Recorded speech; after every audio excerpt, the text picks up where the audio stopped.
45 वर्ष की आयु के बाद शरीर में कई महत्वपूर्ण बदलाव होते हैं। इन बदलावों के कारण शरीर को कुछ विशेष पोषक तत्वों की बहुत ज़्यादा ज़रूरत होती है। फल इन आवश्यक पोषक तत्वों का एक महत्वपूर्ण स्रोत है। और हाँ, मैं जानता हूँ कि 45 की उम्र के बाद आपके लाइफ में काम भी बढ़ जाते हैं, आपको कई काम करने होते हैं, बहुत ही महत्वपूर्ण काम भी आपको करने होते हैं। लेकिन मेरे भाई, स्वास्थ्य ही है सबसे महत्वपूर्ण खजाना। जी हाँ, आपका स्वास्थ्य ही है सबसे महत्वपूर्ण खजाना, और इसे हमेशा याद रखना। अपने दिल और दिमाग से अपने हेल्थ का बहुत ख्याल रखना। आपका समय बहुत महत्वपूर्ण है और इसलिए फटाफट बताने वाला हूँ। वक्त निकालिए, इस वीडियो को पूरा देखिए। और ऐसे 5 फलों के बारे में मैं आपको बताने वाला हूँ जिन्हें आपने अपनी रोज़मर्रा की ज़िंदगी में ज़रूर शामिल करना चाहिए। नमस्कार, मैं डॉक्टर शीतल टोंगसे बहुत बहुत स्वागत करता हूं आपका डॉक्टर टोंगसे होम्योपैथी पे। चलिए वीडियो शुरू करते हैं, लेकिन सबसे पहला काम कीजिए, नीचे बटन है, इस चैनल को सब्सक्राइब ज़रूर कीजिए ताकि आपका प्यार मुझे मिल सके और मेरे नए और अच्छे वीडियो सबसे पहले आप देख सकें। कौन से 5 फल आपने खाने चाहिए ये तो मैं आपको बताने वाला हूँ, लेकिन पहला सवाल होता है कि ये क्यों महत्वपूर्ण है, क्यों हमने खाने चाहिए, और ऐसे कौन कौन से महत्वपूर्ण बदलाव हमारे शरीर में होते हैं जिसके लिए फल बहुत ही ज़रूरी है। इसे ज़रा समझते हैं। पहला बदलाव होता है मेटाबॉलिज्म में परिवर्तन होता है। आपने ध्यान दिया होगा, चयापचय धीमा हो जाता है, यानी कि डाइजेशन की जो क्षमता है वो कम होने लगती है, और इसीलिए काफ़ी लोगों में वज़न बढ़ने की संभावना होती है। उनकी पेट की समस्याएं शुरू हो जाती है, ओबेसिटी तो आएगी ही, साथ में डाइजेस्टिव प्रॉब्लम्स भी शुरू हो जाते हैं, कब्ज़ की शिकायत शुरू हो जाती है। शुरुआत में ध्यान में नहीं आता है, पेट फूलने लगता है, गैसेस की समस्याएं होती है, और फिर आगे चल के पाइल्स, फिशर और फिस्टुला जैसी तकलीफ़ें भी शुरू हो सकती है। आए दिन मैं काफ़ी ऐसे पेशेंट्स देखता हूँ, ऐसे पेशेंट्स को मैंने ठीक किया है। आप भी मुझसे कंसल्टिंग ले सकते हैं, मेरा व्हाट्सएप नंबर मैंने नीचे दिया है। दूसरा परिवर्तन जो होता है वो होता है हड्डियाँ कमज़ोर होने लगती है। जी हाँ, जिसे हम कहते हैं बोन डेंसिटी कम होने लगती है, और खासकर फीमेल्स में, महिलाओं में हम देखते हैं कि ऑस्टियोपोरोसिस जैसी जो बीमारी है उसका खतरा भी बढ़ जाता है।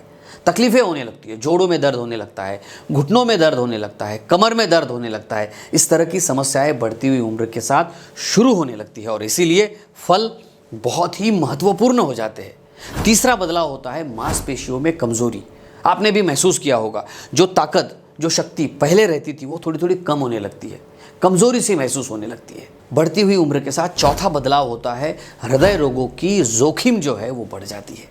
उम्र बढ़ने के साथ साथ आपकी जो खून की नसें होती है, जिसे हम ब्लड वेसल्स कहते हैं, वो हार्ड होने लगती है, उसमें कठोरता होने लगती है, और कई बाकी के फैक्टर्स भी होते हैं जिसकी वजह से हृदय संबंधी जो तकलीफ़ें हैं वो बढ़ने लगती है, ब्लड प्रेशर बढ़ने लगता है, और इसीलिए खुद की तरफ ध्यान देना बहुत महत्वपूर्ण होता है।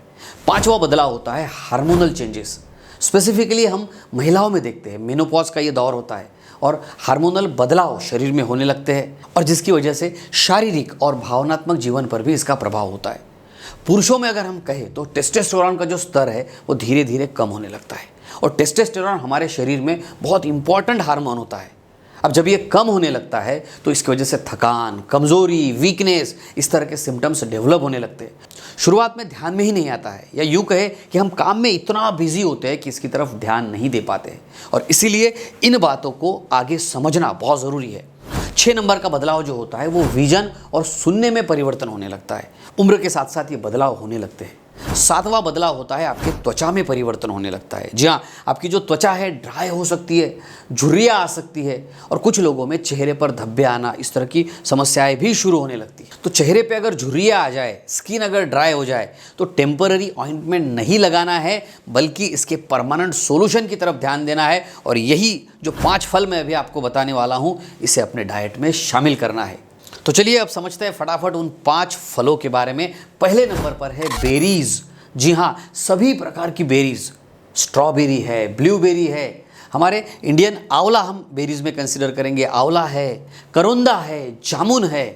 देखिए, जैसे ही जामुन का सीज़न आ जाए, आपको जामुन मिलने लगे बाज़ार में, सब काम छोड़िए, जामुन लेके आइए, आपके लिए बहुत ही फ़ायदेमंद है। सभी प्रकार की बेरीज़ आपने अपने डाइट में ज़रूर शामिल करना चाहिए। जो बेरी जब अवेलेबल है उसे आपने यूज़ करना ही चाहिए। क्यों आपने अपने डाइट में इसे शामिल करना चाहिए? क्योंकि बेरीज़ जो है एंटीऑक्सीडेंट से भरपूर होती है। एंटीऑक्सीडेंट का यूँ कहें ये खजाना है और हमारे शरीर की जो सेल्स होती है उन्हें क्षति से बचाने में ये बहुत मददगार साबित होती है। स्पेशली हृदय रोग, कैंसर और कुछ मनोभ्रंश जैसी जो बीमारियां होती है, ऐसी बीमारियों के खतरे को भी ये कम करने में मदद करती है और इसीलिए आपने जामुन को डाइट में शामिल ज़रूर करना चाहिए। याद रखिए, अगर जामुन आपके पास अवेलेबल है तो इसका इस्तेमाल करना तुरंत चालू कर दीजिए। नंबर 2 का फल है संतरा। संतरे में भरपूर मात्रा में विटामिन सी होता है, पोटेशियम होता है, फोलेट होता है, जो हमारे इम्यूनो सिस्टम को मजबूत बनाने में बहुत ही हेल्पफुल होता है। इसके अलावा इसमें पाए जाने वाले जो बाकी पोषक तत्व होते हैं वो हमारे त्वचा को निखारने में बहुत फ़ायदेमंद है। तो जैसे मैंने कहा, ऊपर से ऑइंटमेंट नहीं लगाना है बल्कि अंदर से विटामिन सी का आपने सेवन करना चाहिए और इसी के लिए आपने संतरे को अपने डाइट में ज़रूर शामिल करना चाहिए। इसी के साथ साथ आप बाकी भी जो खट्टे फल है वो भी खा सकते हैं। लेमन को भी आपने डाइट में शामिल करना चाहिए। याद रखिए, बहुत ही सिंपल सी चीज़ है, खाने आप बैठे तो लेमन आपने साथ में लेना ही चाहिए। लेमन जो है आपको बहुत सारे तकलीफ़ों से, बहुत सारी बीमारियों के खतरे से भी बचा सकता है, स्ट्रोक जैसी तकलीफ से भी आपको बचा सकता है।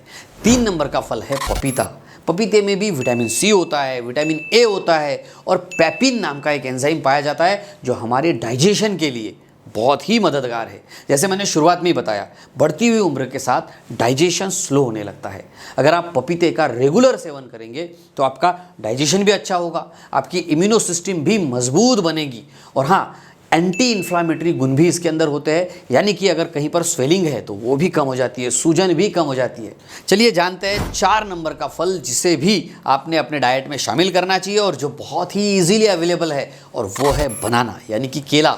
केला एक बहुत ही अच्छा स्रोत है पोटेशियम का, आपके दिल के स्वास्थ्य के लिए बहुत महत्वपूर्ण है। इसके अलावा केले में पाए जाने वाले जो पोषक तत्व होते हैं आपकी मांसपेशियों को कमज़ोर होने से भी बचाते हैं, आपके लिए बहुत ही ये फ़ायदेमंद है। तो आपने हफ्ते में 1 या 2 बार केले का सेवन भी ज़रूर करना चाहिए। 5 नंबर का जो फल है वो बहुत ही इंपॉर्टेंट है और सभी डॉक्टर्स इसे खाने की सलाह आपको ज़रूर देंगे और 5 नंबर का फल है सेब। जी हाँ, सेब में बहुत अच्छे प्रमाण में फाइबर्स होते हैं, विटामिन सी होता है जो आपके पाचन को सुधारता है, आपकी इम्यूनिटी को अच्छा करता है और एक खास बात इसमें होती है, आपके भूख को भी ये नियंत्रित करता है। इसकी वजह से आप वेट गेन भी नहीं करेंगे, यानी कि आपका वेट भी मैनेज करने के लिए ये बहुत ही फ़ायदेमंद साबित होगा। लेकिन याद रखिए, अगर आपको कोई मेडिकल कंडीशन है तो ऐसे में आपने अपने डॉक्टर की सलाह भी ज़रूर लेनी चाहिए। तो आशा करता हूँ ये 5 फलों को आप अपने डाइट में ज़रूर शामिल करेंगे। कब से आप इन्हें अपने डाइट में शामिल करने वाले हैं, कमेंट मुझे ज़रूर कीजिए, कमेंट करके बताइए ताकि मैं भी समझ सकूँ कि मेरी बात आपके दिल तक पहुँच रही है। तो हंसते रहिए, मुस्कुराते रहिए, अपना और अपने परिवार का बहुत बहुत ख्याल रखिए। और हाँ, पपीते के बारे में अगर आप जानना चाहते हैं, पपीते को कब खाएं, कैसे खाएं और आपके पाचन में ये कैसे फ़ायदेमंद हो सकता है, इसके क्या क्या बेनिफिट आपको मिल सकते हैं, इस वीडियो में मैंने बहुत ही डिटेल में एक एक चीज़ को समझाया है। तो इसे भी पूरा ज़रूर देखिए। धन्यवाद।